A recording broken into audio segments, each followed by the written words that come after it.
lolchiisuu miti itti waan oomishaa jirraa.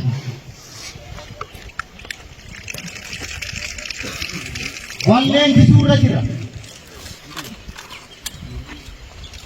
Walleen jinne wal bobbaasutti jira. Kanaaf hooggansi waan isa fakkaatu oomishatee jira. Kumaatamaan oomishatee jira. Itti abdata, itti amana. Hayyoota eessa yoo jiraatu kam akkamii yoo haa taphatu sunan nutu wal beeka. Nutu hooggansa keenya faana wal beeka. Diinni garuu yoo barbaade marroo waraana gurguratee deemere jechuu danda'a. Yoo barbaade waan fedhe bittilachuu ni danda'a diinni. Waraana sirna qabu kana burjaajessuun dirta. Kanaaf jecha waraanichi waraana burjaaja'u, waraana qabu, waraana haamileen isa bootoo hin taane lolee lolchiisee diina rashanuutti jira. Diina booji'u qofa miti. Dhugaatti immoo argitanii meeshaan argitamu kun meeshaa birgeedii tokkooti. Sanuu guutuu miti jaarmiyaa gidduu kan jiru. Birgeediin tokko dishqaafuudhaan moortee afur qaba jechuun tokkoon dhufnee lafa kana geenye kudhan irra geenye. Birgeediin biraas akkasuma hedduu isaa uffataatti qabu. Kana rasaas qarshiitiin hin binne. Rasaasas qarshiitiin bitaan jiru. Diina irraa fuune. Kanaaf fuulduratti iyyuu sitti daran kanarrayyuu kumaatamaan itti wal horsiisna, kumaatamaan itti wal oomishna. Abdii akkasii qabna, ga'umsa akkasii ni qabna. Eenyuyyuu duuba nu deebisu, eenyuyyuu nu burjaajessuu hin danda'u. Akkasittiin haamileetiin diina cabsi, haamileetiin sirna dimokiraasii, marsaa dimokiraasii akkasii jedhanii dimokiraasii sirrii Oromiyaa keessatti irree keessa argisiisu.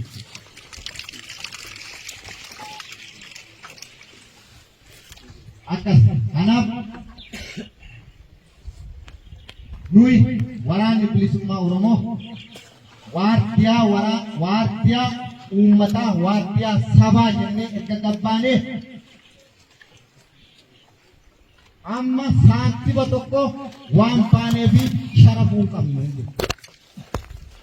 Hooggansa hayyoo sabaa sharafuu qabnaa jaallan? Hin qabnu miti? Hin qabnu. Ati immoo ni sharaftaare? Hin sharafu. Waan jennee baane maaf baate sabaaf hin bahe jette miti?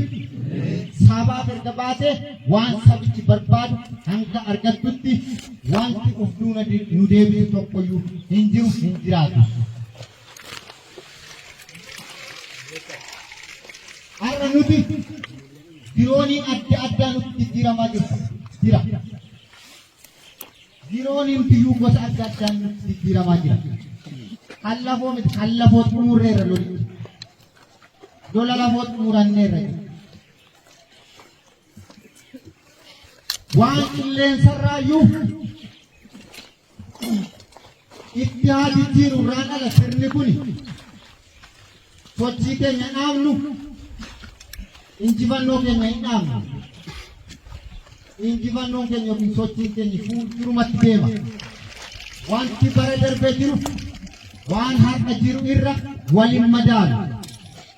Waggaa darbe humna akkamitti akka nuti lafa kana ga'e ni beekna.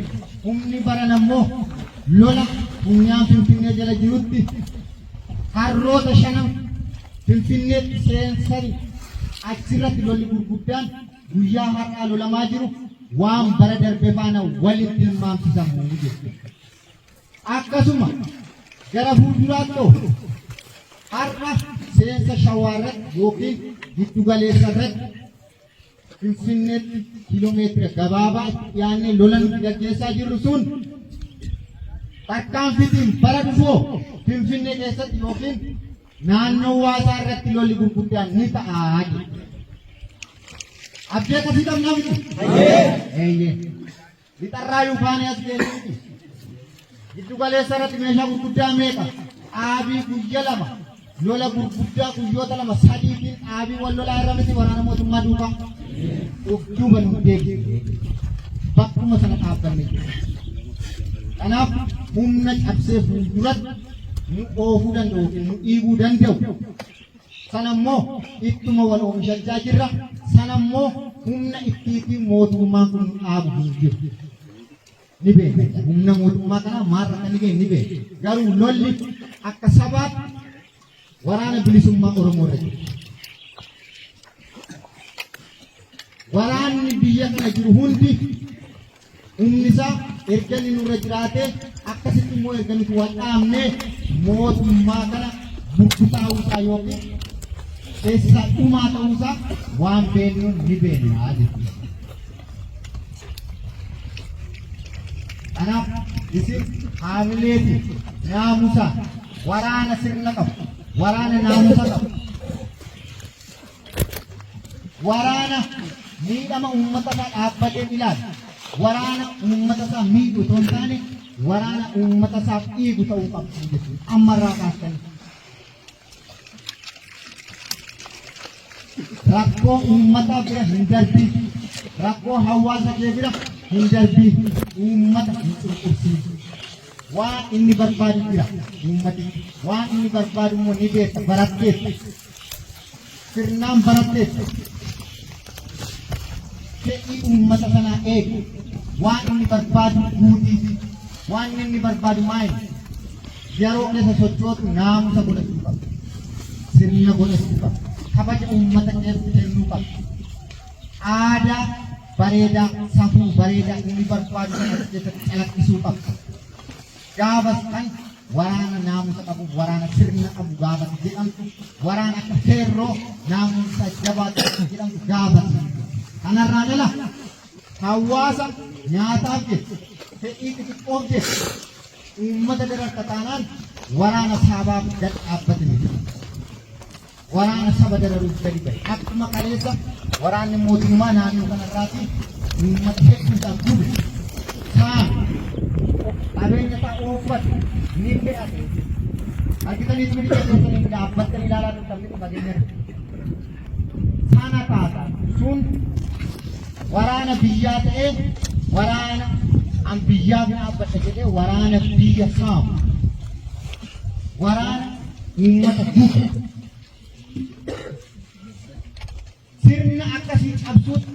sirna akkasii cabsuuf wal ijaaraa jira. Yookiin fedhii biraa qabaannee yookiin jaldeessa taaneetu jireenya bakkee filannee miti.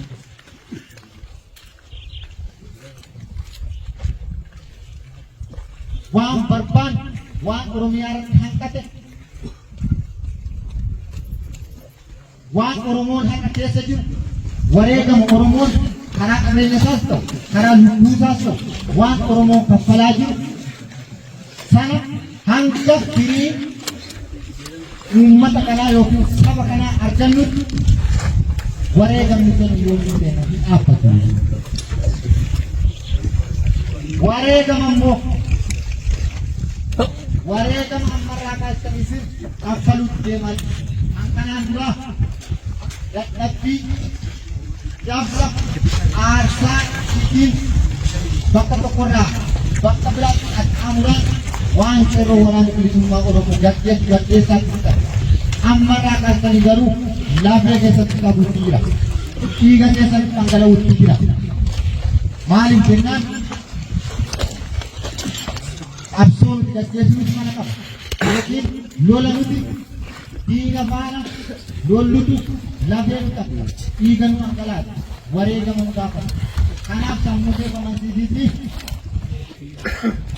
wareegama sana immoo akkamittiin akka wareegama jaallan hedduu qondaala irra kaasee daa'imman wareegama mukarra kaffalaa adeenya kun akkasumaan